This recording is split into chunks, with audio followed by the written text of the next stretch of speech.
Thank you for joining us on the Winning at Selling podcast. I'm Professor Scott Plum of the Minnesota Sales Institute, and with me is Bill Hellkamp of Reach Development Systems. We are all a combination of strength and weaknesses. Our strengths allow us to get tasks done quickly with a feeling of competence, while our weaknesses can cause us frustration, procrastination, and consternation. The question is, what do we do about this conundrum, and how do we improve our performance? Let's start by pulling out your strength assessment as Scott and I welcome our guest, Rebecca Gebhardt, to episode 566 of the Winning at Selling podcast.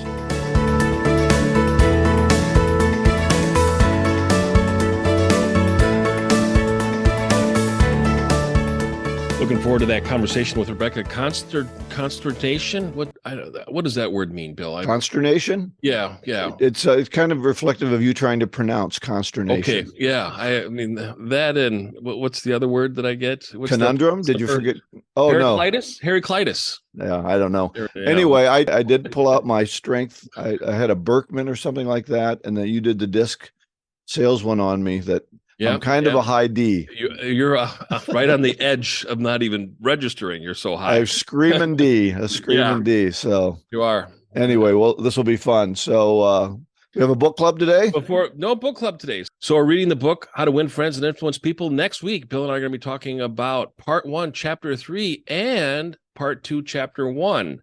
So as you see how the book is laid out, for those of you that are playing along at home, you'll know exactly what I mean. So again, we're going to be covering 2 chapters, chapter 3 and chapter 1 from part 2. So if you're not playing along at home, why not? Read the book. Right to start. Read the book. This is one of the most powerful books that people should have in their library, and read it every year like Bill does. All right. Well, we are excited to have Rebecca Gebhardt as our guest. She's the best-selling author of Beyond the Board, How to Achieve Your Vision Board Goals in a Fulfilling and Sustainable Way. I don't think any business book does not have a subchapter or subtitle to it. You can't just say Beyond the Board. Right. She is a top 1% sales leader with 20 plus years of experience and has led sales teams that have generated over $50 million in revenue. That's a week for you, Scott. No, I've never been that high before. Rebecca specializes. I might have been that high. Yeah, that high before. I'm screwing up your whole intro here, Rebecca. She specializes in guiding emerging sales leaders through the transition from sales leaderboard to sales leadership, while helping corporate sales leadership teams strengthen their leadership pipelines. She focuses on strength-based goal setting, which is what we're going to talk about today, and role alignment to allow people to show up as their best selves, and as a certified Colby consultant. Rebecca, welcome to the Winning at Selling podcast. Thanks for having me, guys. I'm excited to be here. We had Rebecca at the PSA meeting last month, right? Yep, we did. And you met her at another board you were on. Yeah, we were on the panel together at Club Entrepreneur, hosted by Rick Brimacombe. So really, I've learned a lot about Rebecca over the last couple of months, and it's just great knowing her insight. And I know today's going to be a great show with really concentrating on strengths. All right, thanks. So Rebecca, I don't think many people live their life saying, I'm going to be in sales. That's what I'm going to do. I want to be a fireman. No, I'm going to be a salesman. Although I do have a picture of one of my kids with a briefcase, but we all end up in sales. So how did you end up in sales? Was it a planned event? No, I ended up in sales out of desperation and needing to pay my way through school. I had filled out a survey in one of my freshman second semester classes, and there was just a 5-question survey. Are you going to work this summer? Do you want to make $7,000? And I went, yes. And so I was called to an informational meeting about door-to-door sales, selling educational books and software with one of the oldest direct selling companies in the nation that started during the Civil War. And that's how I got my start in sales. I was awful. I cried mostly every day, but I kept coming back, right? I kept coming back, but it wasn't going to beat you. No, it wasn't going to beat me. And I shared the experience. I won't go through a ton of details because people always have a ton of questions about door-to-door sales and 80 hours a week. Did you really go a different part of the country? And there's all of these questions. but I had recorded a podcast called Ponytails, which is about that experience. So that was released last week, but it was a great experience. I learned, that's where I started as a sales leader, learned how to apply the principles of sales, which are eternal, right? Sales is constantly changing, but there are some fundamentals that always remain the same. And that's what I did. And then I kept moving into sales because with a human resource degree, I remember getting out of college and looking, which is classic Rebecca. This is the major I'll choose. And then I looked at how much money I would make after the fact, which don't do that, don't do that. But I was like, oh, you only make $40,000 a year, like a starting salary. And I don't mean that condescendingly, but I had made $40,000 in 3 months selling books door to door. And I went, I think I might just stick to sales for a bit. And that's how it evolved. Oh, that's funny. Yeah. I have a friend who said, quit looking at the things you want to do and start looking at how you want to live. What's the lifestyle you want to live, and what kind of job or work can give you that lifestyle? And if that job can't give you the lifestyle, he talked about teachers. He was a teacher. He said, go look at the teachers' parking lot and the cars they drive. If that's not the kind of car you want to drive, that's not the profession you want to have. So fascinating. They don't talk about that in school. And I beat up the U.S. education system quite frequently. And one of the reasons is I think that it wants us to be perfect. It tries to encourage us to always work on our weaknesses. We get our paper back and it's -5. You remember those 5, get to 100 and you're perfect. And I think that's working on our weaknesses all the time. And you look at it a different way, don't you, than trying to go for perfection. What is your feeling about how do we work on our weaknesses or on our strength? Let's get into that. Yeah, we can definitely get into that. I will say with teachers, both of my parents are retired teachers. My dad was a guidance counselor, and the system, which actually pertains to strengths and weaknesses. And there is a system where some kids' natural strengths are very good in the educational system. My strengths were aligned perfectly, but the teaching education in general, it is full of people who are geared to maintain the status quo. So teachers, so if you talk about a life of fulfillment, my parents have had a life of fulfillment teaching kids. They're not millionaires, right? Like they retired in their mid-50s. They have they are doing well. But so there is, but if you want to make money, that's not the industry. And how we are geared as children, the habits we're given in the educational system, people who are drawn to that career are status quo stabilizers, which is a strength. But if you have a child who needs to learn outside the box, like my son needs to learn outside of the box, I have to have conversations with his teachers and say, this is his strength. He's always going to be thinking different. And you've got to create a space for him to do that, or he's going to fail. This is the way we do it in sales leadership too. We set great people up to fail because we put them in a bad system, or we don't train them properly. So to answer your question, we absolutely are taught, we compare ourselves to others. We say, you got an F, you got to work on that, or maybe a C, let's say. You got a C. Oh, no, I got the Fs. How about you, Scott? I did. And they're on my permanent record. That was always the thing that hung over my head. It's on your permanent record. This is going to appear. And it's like everything, this suitcase of baggage, I seem to be dragging it around like Marley's ghost. It was awful. There are definite things that can happen with the labels that we give children. Yeah. So, but anyway, but these moments of you have to get a C, then you got to make it an A. So you have to be as good as everyone else. It's a problem. We try to fix people to get this letter grade or what the status, but that's not really what it's about. It's about where can someone excel. So in my high school, I grew up in a very small town, and there was like a shop teacher, and it was a farming community, and they made space for the kids who weren't inclined like I was to get A's in, every class. I was valedictorian, right? Like I knew the rules, I could follow them, but people whose strengths are different than mine, who have gone on to be very successful, if they were forced to just take calculus or take advanced biology or whatever it is that I don't even use anymore, they would have not been successful and been able to go into the trades or something like that. So we don't have to go down that whole thing of the educational system, but I agree with you that there are things that are wrong because we try to fix people to align with a certain status. And because we do that from the time that we're young, then as people get into their careers, they constantly think, what is wrong with me? What are the rules of engagement? How do I need to get an A? And they should be looking, instead of what's wrong, what's great about me? What's unique about me? What is my competitive edge? What am I working with? And maximize that, instead of what don't I have? How can I fix what's wrong with me? I like that word competitive edge sometimes more than strengths, because strengths implies weaknesses. But if I'm looking for my competitive edge, we see it in other people, yet it's so hard to see in ourselves. So going back to your door knocking days, I'm kind of curious, what did you learn from that experience, or what strength did you learn or develop during that time of your life? I had an incredible work ethic, and I was always very competitive.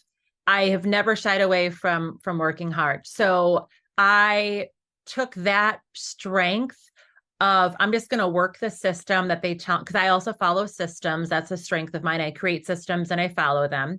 And I worked harder than anyone else. I had incredibly low emotional intelligence, though. I knew how to physically work hard, but I didn't necessarily know how to mentally work hard or emotionally work hard. And I figured out pretty quickly that, because I was always told hard work pays off. It's just put the work in.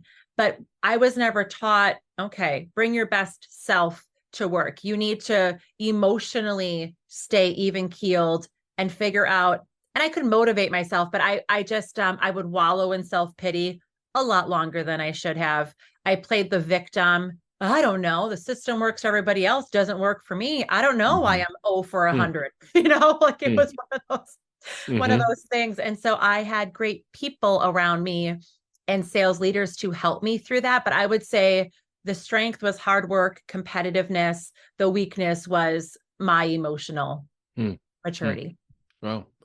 So you learned how to deal with rejection and be strong after being rejected, which means salespeople deal with adversity, and we're constantly emotionally risking. And it's a great opportunity to be able to dig deep into really overcoming that through an experience, it sounds like.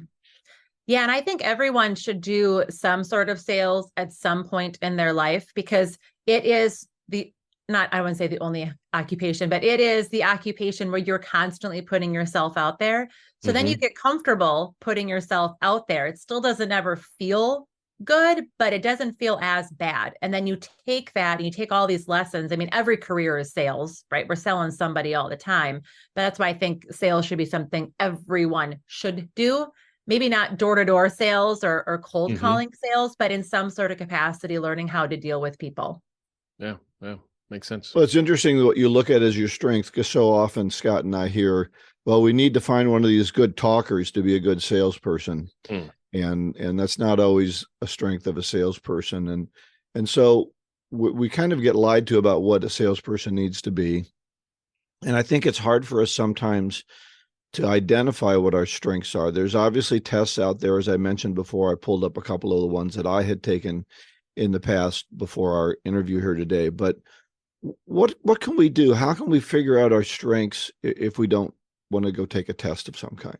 Yeah, I would rebuttal that and say, please do it. Should I feel, felt, found you? I know how you feel. Others have felt that they don't want to. I've never heard that before. Until they found out. Yeah. You missed the feel, felt. You just said, just do it anyway, damn it. Until they found out what it could give them. So there are a plethora of tests. I am a certified Colby consultant, which is about your strengths, your innate strengths of like how you do things. I know Scott does the DISC, there's Enneagram, there's predictive index, Clifton Strengths Finders. There is a ton out there, and I'm a fan of anything that can help someone gain a new perspective on their strengths. But if you don't want to take a test because you were scarred as a child, we were talking about in school. I always failed tests. I figure I'd fail a personality test too. Yeah. No, there's no failing. They're all about strengths.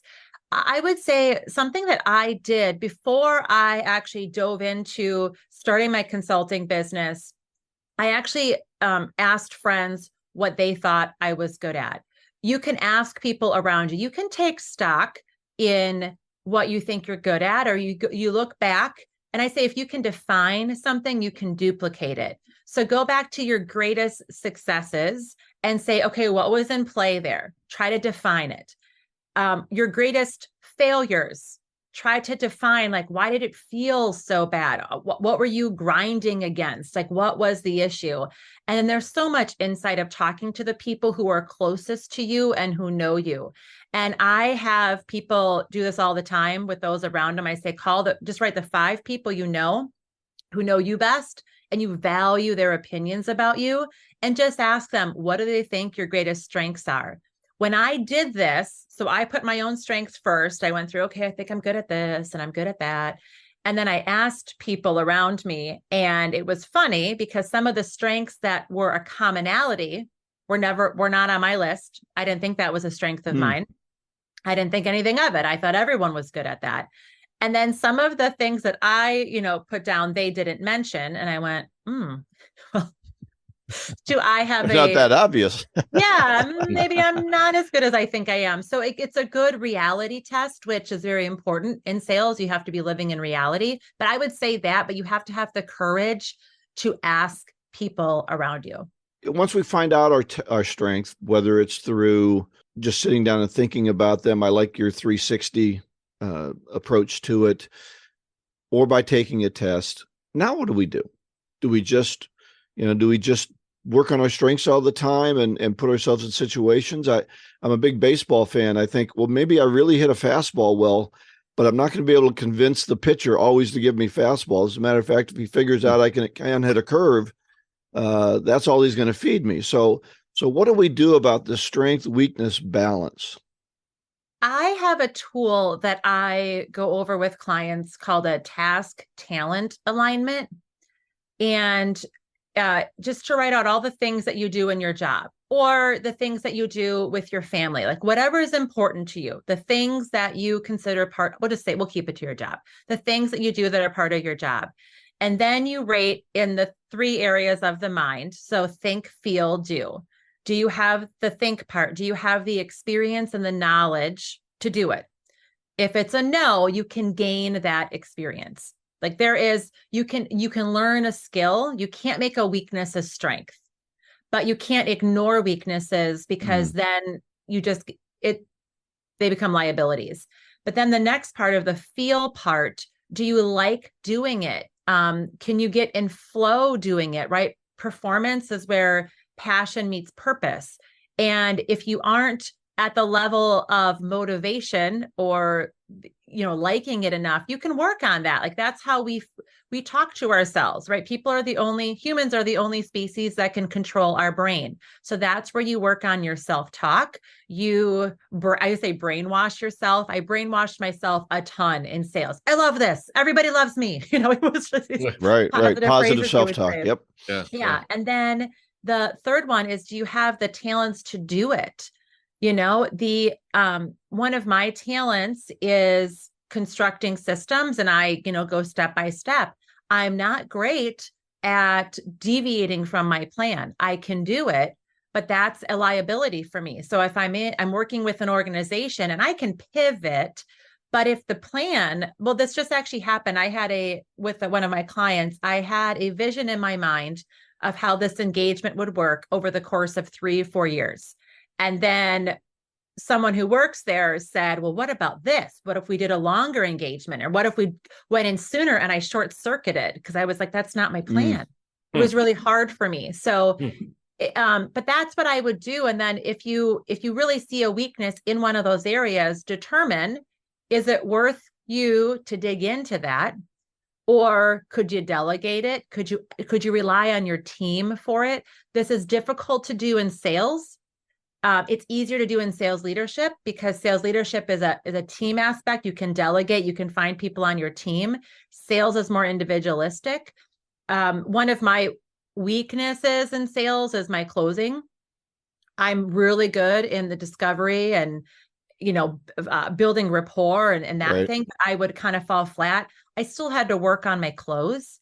But if I spent more time when I was strictly in sales on, like I do now when I'm doing discovery calls with corporate clients, I just really dive in and I go, what are the questions no one else is asking them? What are they? And I just know that that's my edge. I spend more time preparing for that and then set up the close. But you have to close people. If I didn't work on my close, I probably wouldn't still be in sales. So that kind of I'm trying to give like examples of what would resonate with viewers and they could say, okay, this is what I could do. Cause there's a ton of different ways to do it. Mm-hmm. You mentioned talents. What's the difference between talents and strengths or skills? How would you differentiate the three? I knew you were going to ask that, Scott, because I know you have a passion around that. I knew you were going to ask that. Thank you. So everyone were given talents, innate talents. You can get this from something, but just because you have the talent doesn't mean you're using it. And to become a strength, to become a competitive edge, you have to work on it and you have to sharpen your saw in that. So there's talents that we're born with that are innate, and then there's skills that are learnable. So like I said, if you have a weakness and a talent, that weakness will never be a strength, but you can absolutely get better at your skill sets. Those can improve. So that's the difference between them. And sometimes we'll get confused on what is what. So it's helpful for someone else. Like if we could never get better with skill sets, none of us would have a job. No, there would be no need for development training, So let's go into development training and skill sets, because I think this is really important.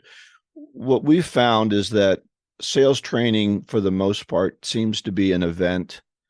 We do training, we try to do some coaching afterwards, but we don't find that most sales teams, most sales leaders do a consistent training program on skill set, whether it's making phone calls or closing, as you mentioned, or asking better questions, all these tactical things that have to be done.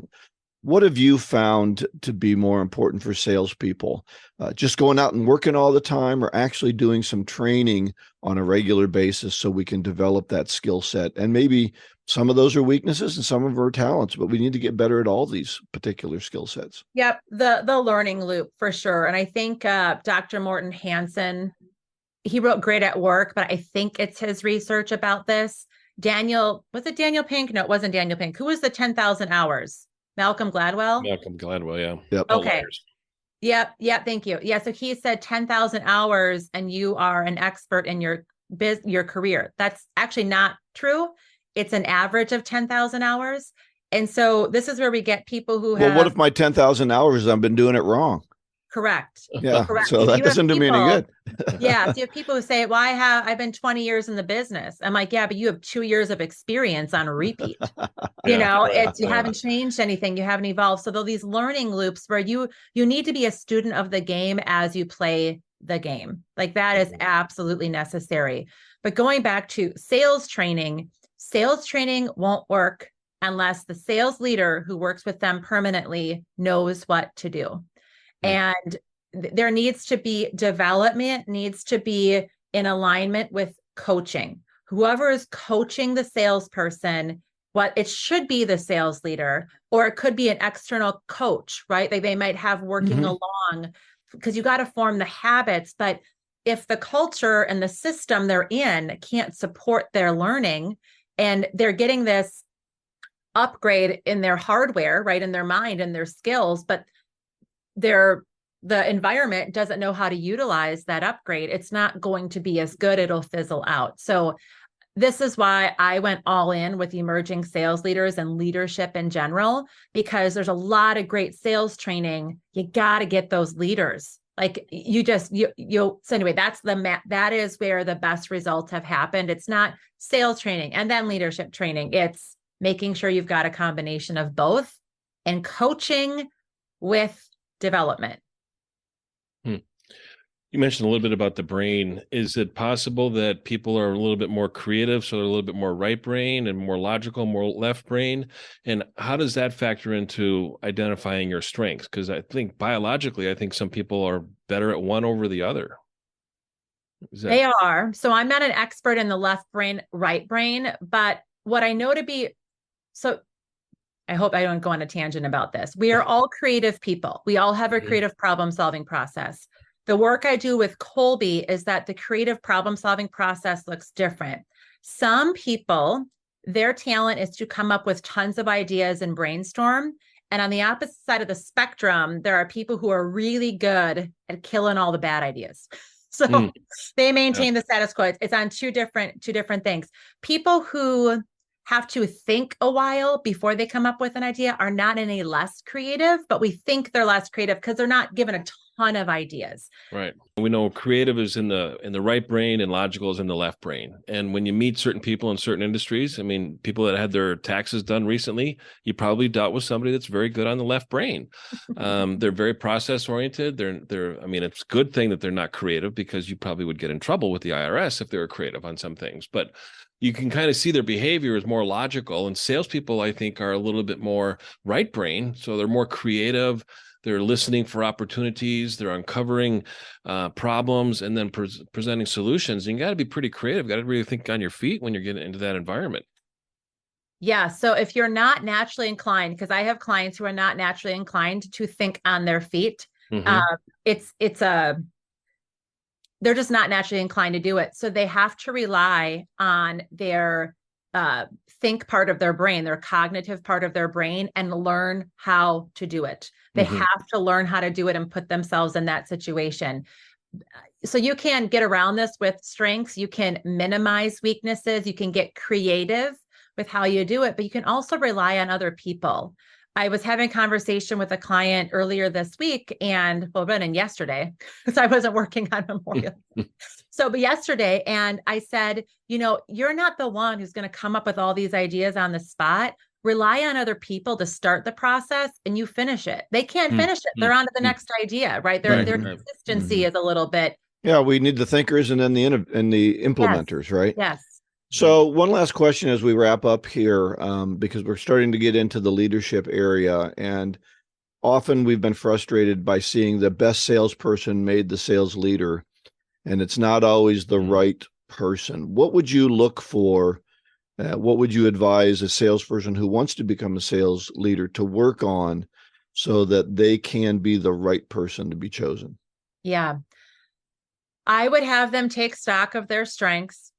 And I would have them talk to other sales leaders, whether it's at their organization or outside of their organization, and say, what makes a sales leader successful? There are certain ways a sales leader will do the job at an organization that makes them successful. And you can predict who will be successful cognitively. The status quo in this area is so wrong. We don't even think twice about it. We assume past performance predicts future performance, and it doesn't. Past behaviors predict future behaviors, and talent is the only predictor of future success. Organizations knowing this and salespeople knowing this. Sometimes a top salesperson wants to be a sales leader for the wrong reason. They think that's the only way, because that's the only way in their org has it set up, that they can rise to the next level. They don't have a super seller path. And time again, we set successful salespeople up to fail because we don't train them and we don't figure out what they need to be successful in the next role, which they've never done. And how would they know what they need? So you need to talk to other people. You need to become a student of the game. You can take it upon yourself to go outside your organization and look for leadership development. There's plenty of books on this stuff, right? You listen to podcasts, but they need to figure out, are they going to be successful? What makes someone successful? And can they do that? Do they want to do that? Right? It's like once. Yeah, that's a big question, isn't it? Yeah. Do I even want to do that? I think I want to because that's the next step. And then I find out it's nothing that makes me joyful. Right. It just was the next step. So I thought I had to take it.